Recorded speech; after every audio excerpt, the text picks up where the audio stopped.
네, 오늘 우리에게 주신 하나님의 말씀 보도록 하겠습니다. 구약 성경 시편 132편 1절로 5절까지의 말씀입니다. 제가 가지고 있는 구약 성경 900면에 있습니다. 시편 132편 1절로 5절까지의 말씀. 우리 시편 132편 1절 5절까지의 말씀 모두가 함께 봉독드리도록 하겠습니다. 여호와여, 다윗을 위하여 그의 모든 겸손을 기억하소서. 그가 여호와께 맹세하며 야곱의 전능자에게 소원하기를, 내가 내 장막 집에 들어가지 아니하며 내 침상에 오르지 아니하고 내 눈으로 잠들게 하지 아니하며 내 눈꺼풀로 졸게 하지 아니하기를 여호와의 처소 곧 야곱의 전능자의 성막을 발견하기까지 하리라 하였나이다. 아멘. 하나님의 말씀입니다. 해를 넘어가면서 우리가 성전에 올라가는 시편의 말씀을 가지고 은혜를 받고 있습니다. 원래는 이렇게 순서대로 가는데요. 오늘 특별히 132편의 말씀, 오늘 2021년도 새해 첫 주, 하나님의 성도로서 살아가는 우리들에게 또한 너무 귀한 말씀이다라는 깨달음을 얻게 됩니다. 너무 타이밍이 잘 맞아서 올 한 해 첫 주일 주시는 말씀으로 너무 귀한 말씀이다라는 깨달음을 갖게 됩니다. 오늘 하나님께서는 말씀을 통해서 성전을 향하는 우리 성도들의 마음의 중심에 이러한 마음 갖기를 원하십니다. 올 한 해 우리가 믿음의 여정들을 달려나갈 때에 올 한 해뿐만이 아니라 우리의 모든 삶에서의 믿음의 여정 가운데 우리가 잃지 말아야 할 귀한 믿음의 중심, 오늘 하나님은 우리에게 도전하고 계십니다. 그것이 바로 오늘 1절에 적혀져 있습니다. 여호와여, 다윗을 위하여 그의 모든 겸손을 기억하소서. 우리가 하나님에게 기억해달라고 얘기하는, 하나님께서 우리에게 품기를 원하시는 그 다윗의 겸손의 모습과 내용이 그 아래에 적혀져 있습니다. 그가 여호와께 맹세하고 서원하기를, 내가 내 장막집에 들어가지도 않고 침상에 오르지도 않고 눈으로 잠들지도 않고 눈꺼풀로 졸지도 않게 하겠다. 언제까지?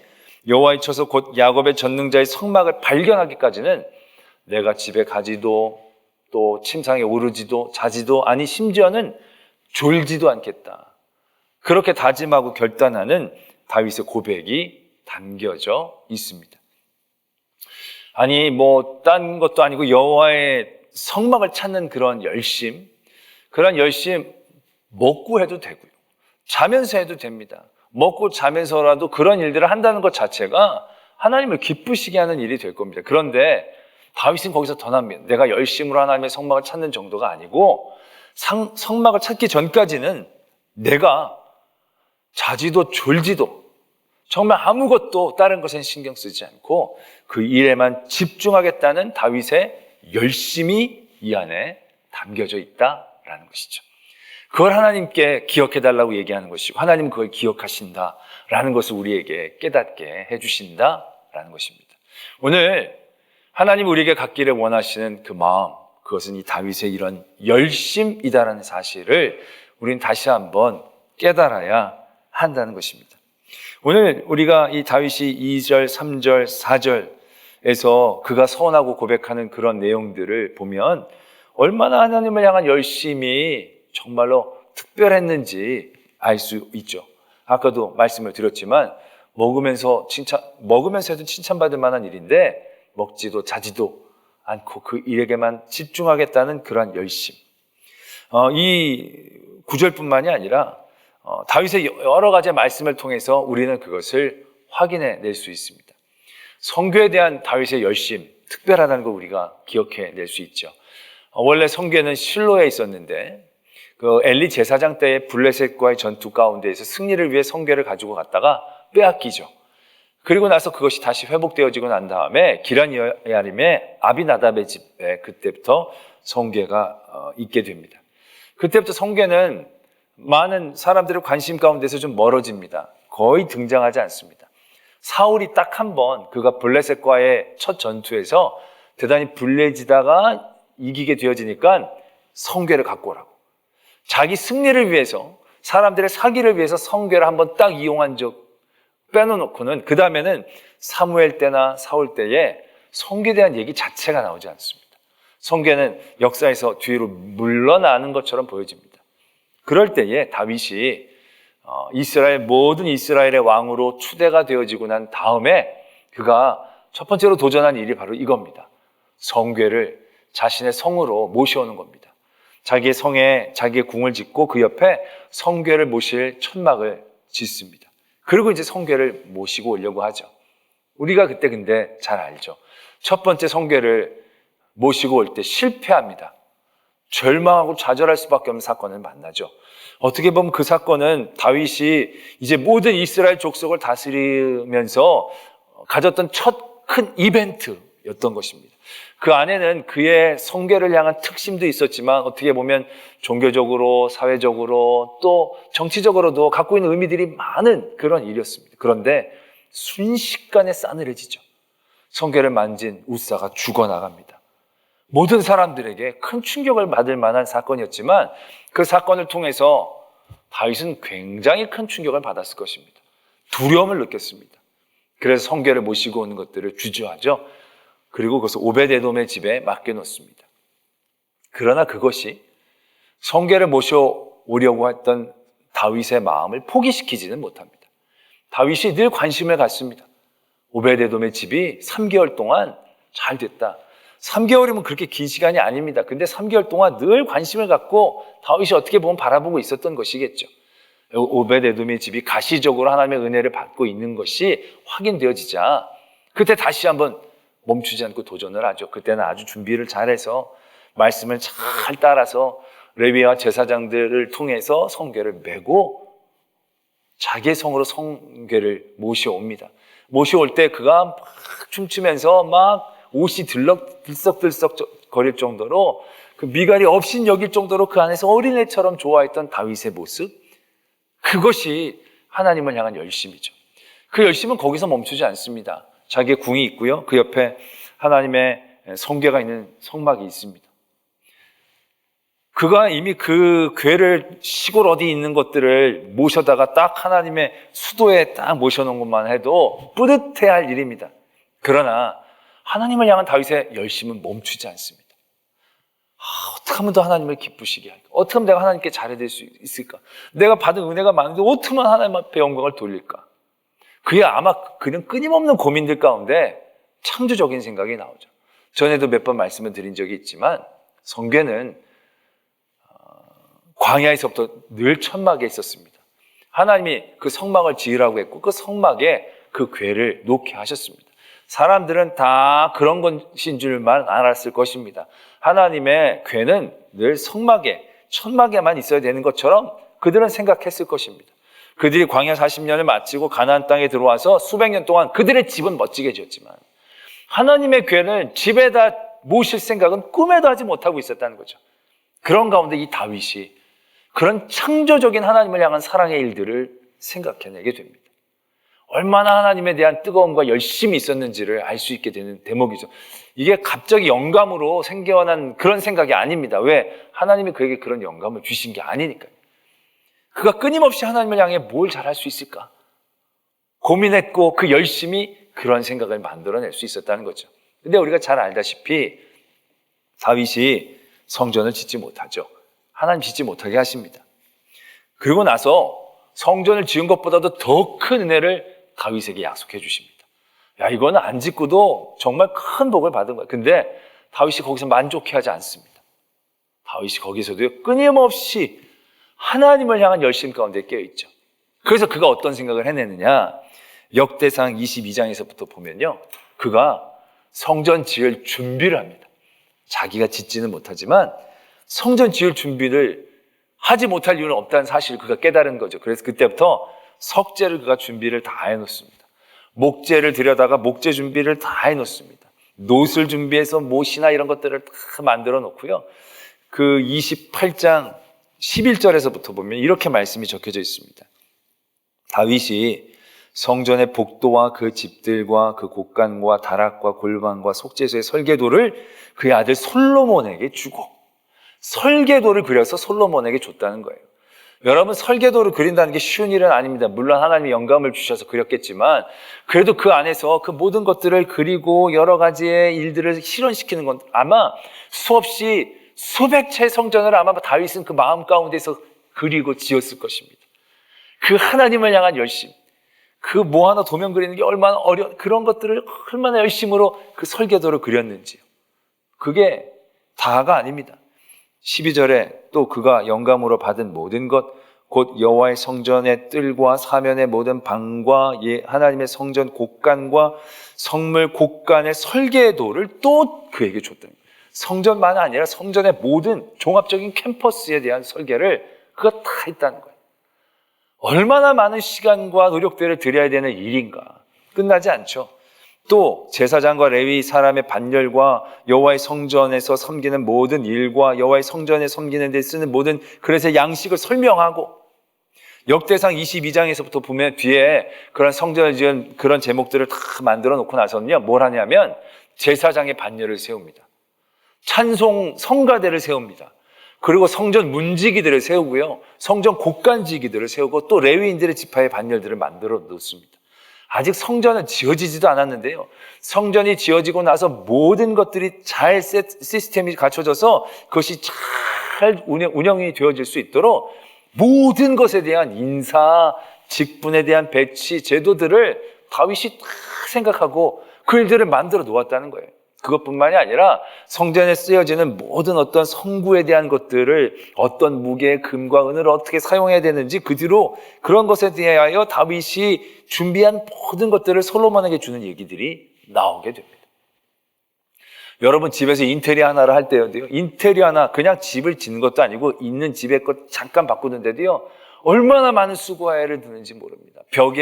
벽 하나를 할 때도 벽을 나무로 할 것인지 책지로 할 것인지 페인트 칠로 할 것인지 페인트를 칠 뭘로 할 것인지, 바닥을 할 때 바닥을 돌로 깔지 나무는 어떤 마루로 뭐 하나 고르는데도 늘 책 이따만한 것들을 갖고 다니면서 애를 쓰는지 모릅니다. 그것이 얼마나 시간을 많이 필요하고 노력을 많이 필요로 하는 작업인데, 그런데 다윗이 그런 것들을 하나하나 다 준비해 놓았다라는 것입니다. 얼마나 하나님을 향한 열심이 그에게 있었는지. 하나님이 짓지 말라고 했잖아요.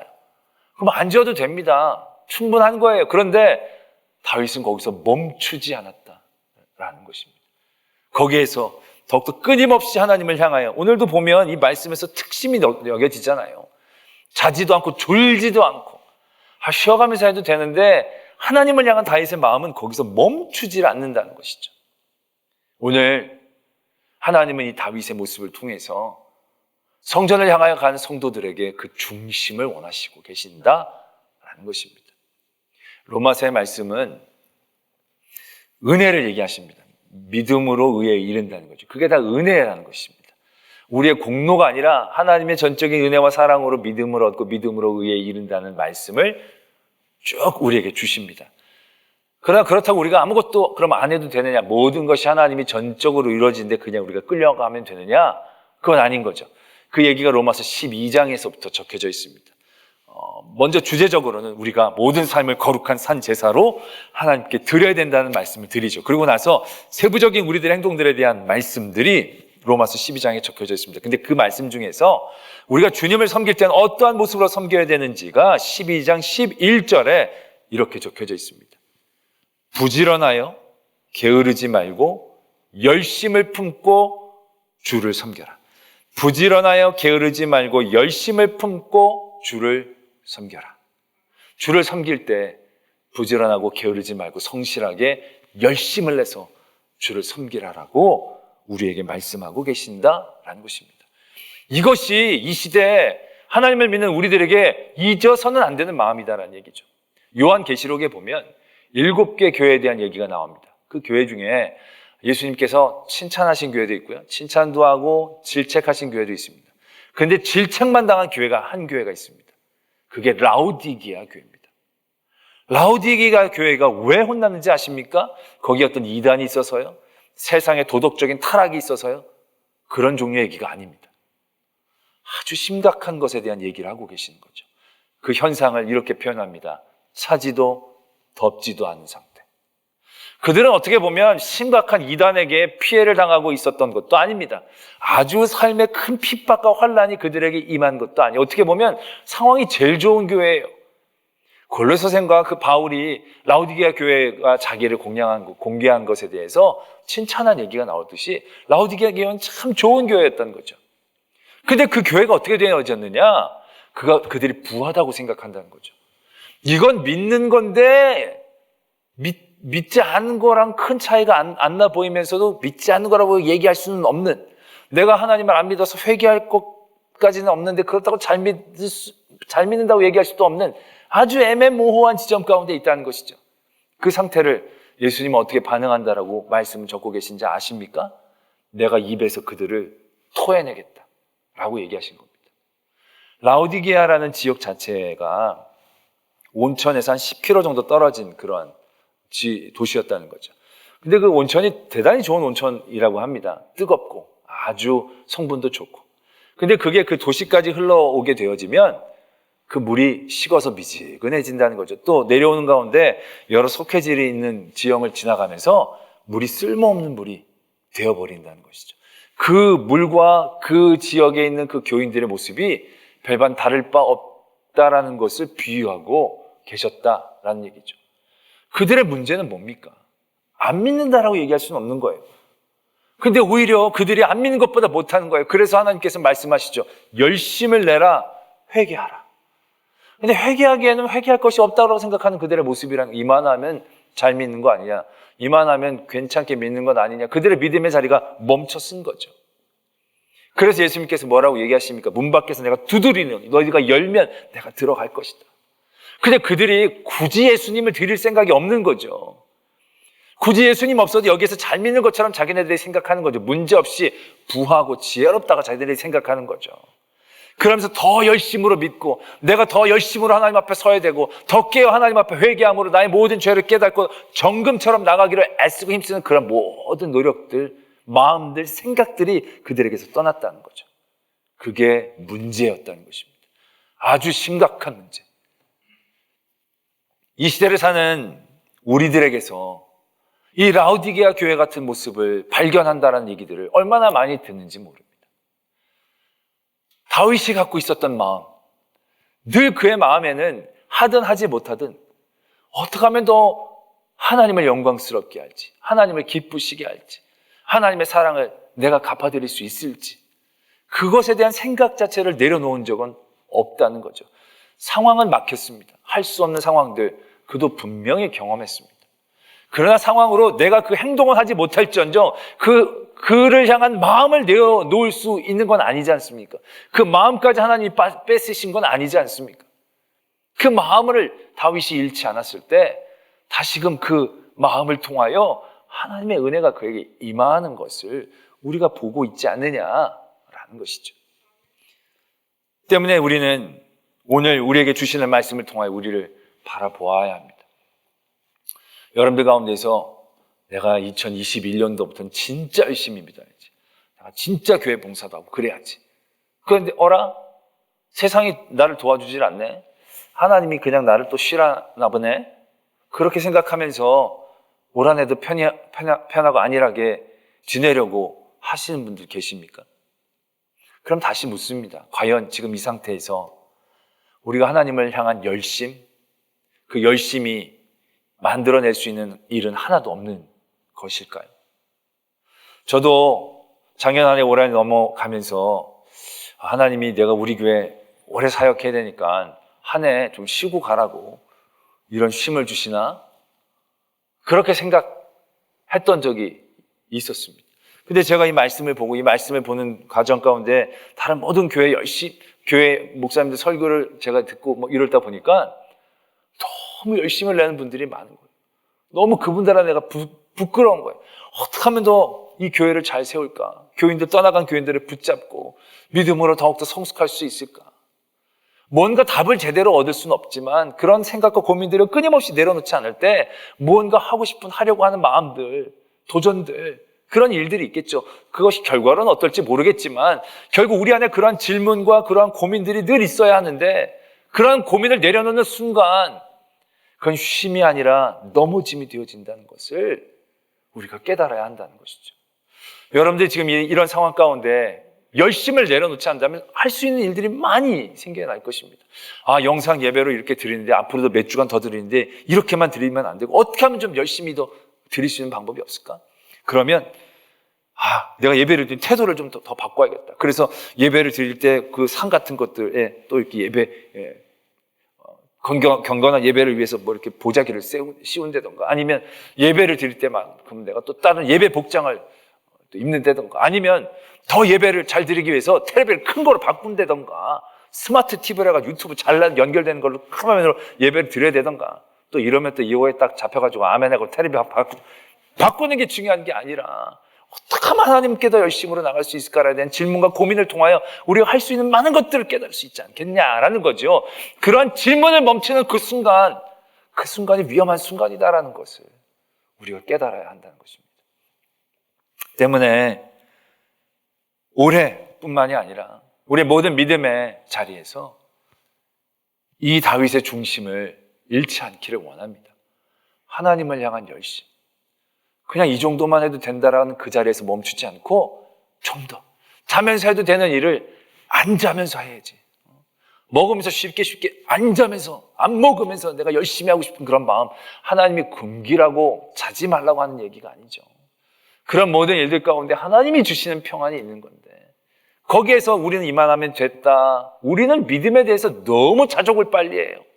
세상에 있는 것들은 자족할 줄 모르면서 믿음은 자족을 너무 잘해요. 이만하면 내가 잘 믿고, 이만하면 오늘 믿음 됐고, 예배 주일날 드렸으면 다 이뤘고, 하나님을 향한 사랑이 어떻게 멈출 수 있냐는 거예요. 그게 사랑이냐는 거죠. 이거 먹고 뛰어라. 이게 무슨 하나님을 향한 우리들의 마음이 될 수 있냐는 거죠.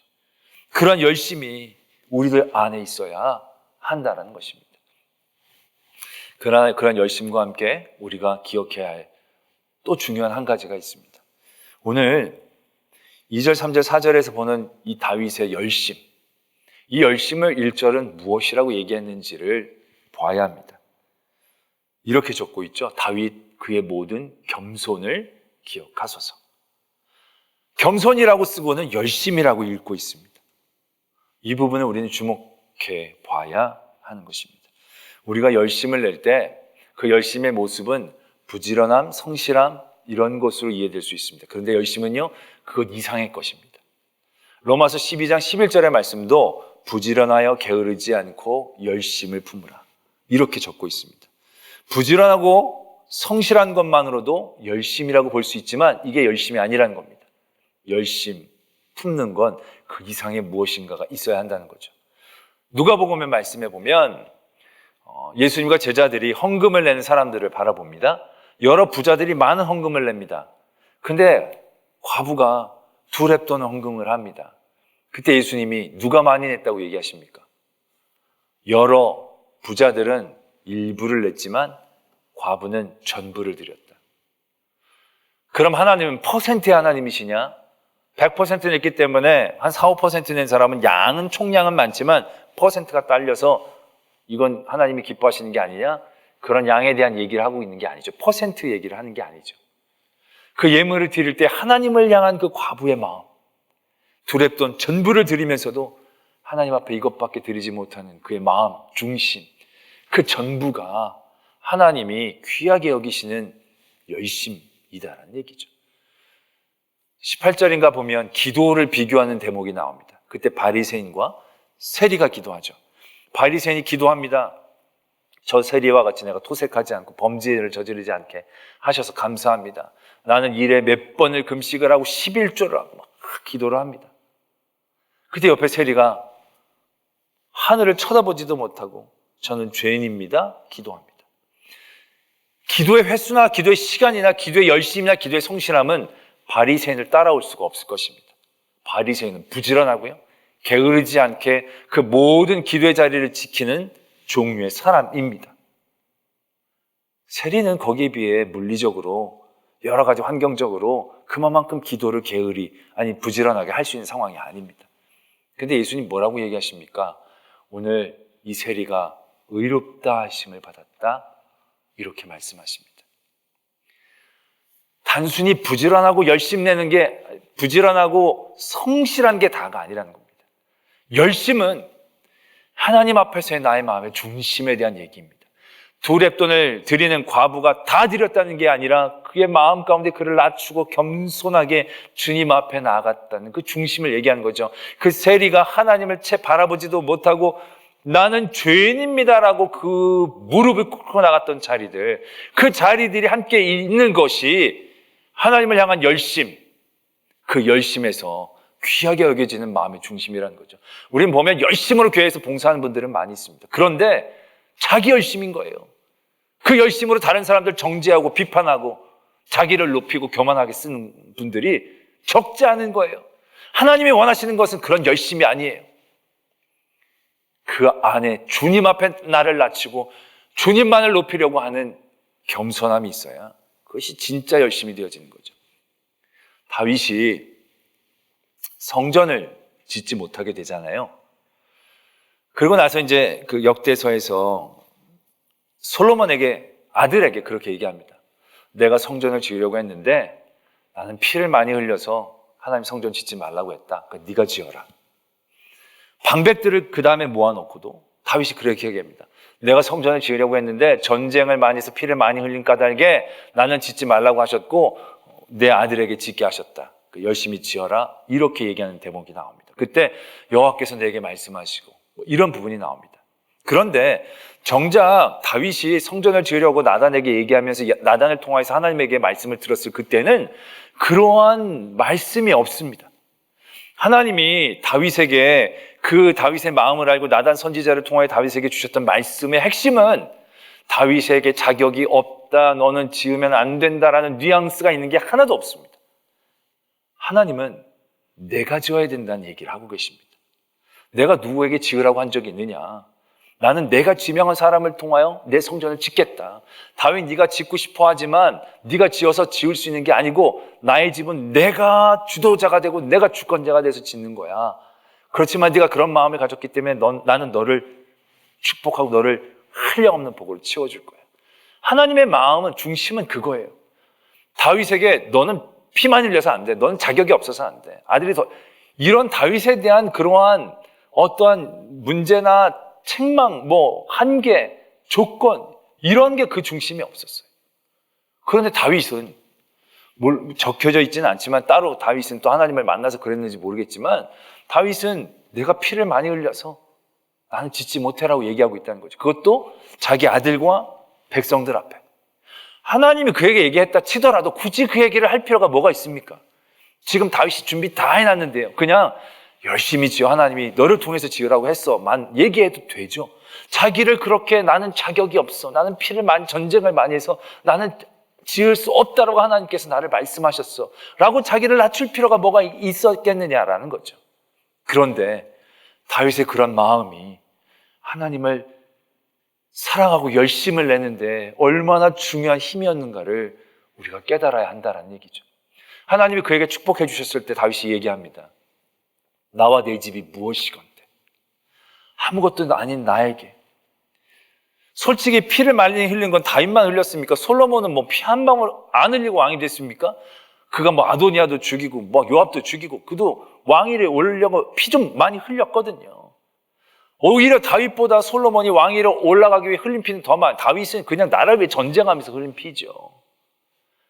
그런 피 흘림에 대한 부분이 아니라 다윗은 자신에 대한 낮춤을 얘기하고 있다는 겁니다.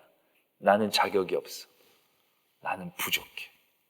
근데 그것이 하나님을 향한 끊임없는 열심을 그 다윗에게 지켜낼 수 있는 그의 자기 고백, 그의 마음의 중심, 하나님이 기뻐하시는 중심이었음을 우리는 발견할 수 있다는 것입니다. 로마서 사도 바울이 디모데 전서 1장 15절에도 그런 말씀을 주고 계십니다. 디모데에게 보내는 말씀 가운데 그가 이렇게 얘기하죠. 미쁘다 모든 사람이 받을 만한 이 말이요 그리스도 예수께서 죄인을 구원하시려고 세상에 임하셨다 하였도다. 죄인 중에 내가 괴순이라. 그 다음에 말씀이 이렇게 이어집니다. 그러나 내가 긍휼을 입은 까닭은 예수 그리스도께서 내게 먼저 일체 오래 참으심을 보이사 후에 주를 믿어 영생 얻는 자들에게 본이 되게 하려 하심이라. 이게 무슨 말입니까? 지금 사도 바울이 디모데에게 하나님의 말씀을 전하고 있는 겁니다. 그런데 그 사도 바울이 자기를 죄인 중에 괴수라고 표현할 필요까지가 뭐가 있을까 싶은 거예요. 그는 믿음의 아들이고 믿음의 제자입니다. 그 제자에게 믿음의 말을 권면하고 있는 거예요. 거기서 자기를 그렇게까지 낮출 필요가 없는 것이죠. 이 바울이 어떤 바울인데요? 얼마나 하나님을 향한 열심이 있는 것입니까? 그 누구에게다 내놔도, 어떤 사도에게다 내놔도 뒤처지지 않는 하나님을 향한 열심과 업적을 갖고 있었던 게 바울이에요. 근데 바울이 자기를 어떻게 얘기합니까? 내가 죄를 많이 졌습니다. 이 정도가 아니에요. 괴수라는 표현을 쓰는 거예요. 괴수라는 표현. 그러면서 나를 통해서 하나님이 얼마나 오래 참으시고 얼마나 긍휼이 많으신가를 나를 본보이게 삼으시려고 나를 택하셨다는 거예요. 나를 들어가지고 영광 받으시고 복음을 전하게 하시고 깨닫게 하시고 그런 종류의 얘기가 아니라 아주 안 좋은 예로, 아주 안 좋은 예의 본보기로 나 같은 사람도 하나님이 용서해 주신 그 용서하심으로 많은 이들에게 위로가 되고 본이 되게 하시려고 나를 택하셨다라고 자신을 낮추고 있는 바울을 보게 되어진다는 거죠. 바울이 갖고 있었던 하나님을 향한 열심, 그 열심 안에 갇혀져 있는 그의 중심을 우리가 발견할 수 있게 되는 대목이죠. 시편 132편 다윗의 겸손이라고 쓰고 열심을 읽고 있습니다. 열심이라고 쓰고 다윗의 겸손을 우리가 볼 수 있습니다. 바울의 열심 안에 바울의 겸손을 봐야 합니다. 아니, 겸손이라기보다 하나님 앞에서의 자기의 바른 위치를 깨닫는 지혜라고 얘기하는 게 더 좋겠죠. 그러한 중심 가운데서 하나님 향한 열심은 어떠한 장애나 유혹이나 핍박 가운데에서도 멈추지 않고 나아갈 수 있게 되어지는 것입니다. 올 한 해 우리의 모든 믿음의 여정 가운데 이 열심을 품기 원합니다. 하나님 앞에 나의 자리를 깨닫습니다. 잘 믿고 있는 거 아니에요. 완벽하다고 이만하면 됐다, 그 생각하는 자체가 심각한 죄예요. 그래서 열심을 내고 회개해야 합니다. 그리고 그 자리에서 더욱더 하나님을 향하여 하나님의 영광을 위하여, 더 은혜를 누리기 위하여, 내가 성숙하기 위하여 무엇을 해야 하는가 끊임없이 고민하고 질문하고 생각할 수 있어야 합니다. 무엇인가의 답이 분명히 생각하고 고민하자마자 떨어지지는 않을 것입니다. 그러나 그 고민을 내려놓는 그 순간 내가 위험한 건 사실입니다. 때문에 그러한 고민과 그러한 도전들을 통해서 오늘 다윗의 겸손함을 기억하시고 그에게 주신 은혜를 누릴 수 있는 저와 여러분들이 되어지기를 소망합니다. 말씀을 생각하며 우리 묵상하고 기도하기를 원합니다. 우리 송구영신 예배 때 올 한 해 붙잡아야 될 믿음의 여러 가지 도전들을 만들자라고 제가 드렸습니다. 그 도전들이 단순한 도전이 아니라 하나님을 향한 열심이 되기를 원합니다. 더 잘 믿기 위해서, 하나님을 기쁘시게 하기 위해서, 하나님 앞에 영광을 돌리기 위해서 내가 무엇을 해야 할까라는 그런 질문 가운데 나온 대답이 되기를 원합니다. 그리고 그러한 믿음의 자리에서 더욱더 내 자신을 잘 깨닫고 하나님 앞에 나를 낮추고, 아니 하나님 앞에 나의 바른 자리를 지켜서 더욱더 끊임없이 하나님을 향한 열심 낼 수 있는 저희들, 다윗처럼 바울처럼 믿음의 여정을 달려갈 수 있는 저희들 되게 하여 주시옵소서. 이러한 기도의 제목으로 기도드리겠습니다. 사랑과 대한 하나님 아버지, 올 한 해 우리에게 주신 귀한 하루하루를 바라보고 한 주 한 주를 바라봅니다. 우리가 해야 하고 싶은 일들이 많지만 하나님을 향한 열심으로 서기를 원합니다. 하나님은 무엇을 기뻐하실지, 하나님의 영광을 위해서 무엇을 해야 할지, 하나님의 몸된 교회를 섬기는 일들이 무엇이 있을지, 함께 동역하는 일들이 무엇이 있을지 늘 끊임없이 고민하고 질문하고 도전하는 일들을 내려놓지 않게 하여 주실 때에 하나님 우리의 열심히 하나님을 향하여 나가게 하여 주시고 멈추지 않게 하시고 하나님의 은혜를 누리게 하여 주실 줄 믿사오니 아버지 하나님도 역사하시고 축복해 주시옵소서. 세상의 모든 삶의 자리에서 너 너무 열심히 믿는 거 아니냐고, 이만하면 됐다라고 우리를 격려합니다. 그러나 그것은 격려가 아니라 유혹임을 깨닫습니다. 믿음에 된 것은 없습니다. 우린 세상의 일들은 늘 불만족스러우면서 우리 믿음의 일들은 늘 빠르게 만족하는 어리석음 가운데 있음을 깨닫습니다. 늘 하나님을 향해 부족함을 인정하고 깨닫고 어떻게 하면 더 하나님께 나아갈 수 있을지, 기쁘시게 할 수 있을지, 영광을 돌릴 수 있을지 고민하며 애쓰는 저희들 되게 하여 주시옵소서. 그래서 바울처럼 1차, 2차, 3차 죽음의 걸음까지도 복음을 향한 열정이 멈추지 않았듯이, 죽을 때까지도 성전을 짓는 일들을 멈추지 않았듯이 그러한 열심을 가지고 하나님 앞에 나아갈 수 있는 저희들 되게 하여 주시옵소서. 믿사오며 예수 그리스도의 이름으로 기도드립니다. 아멘.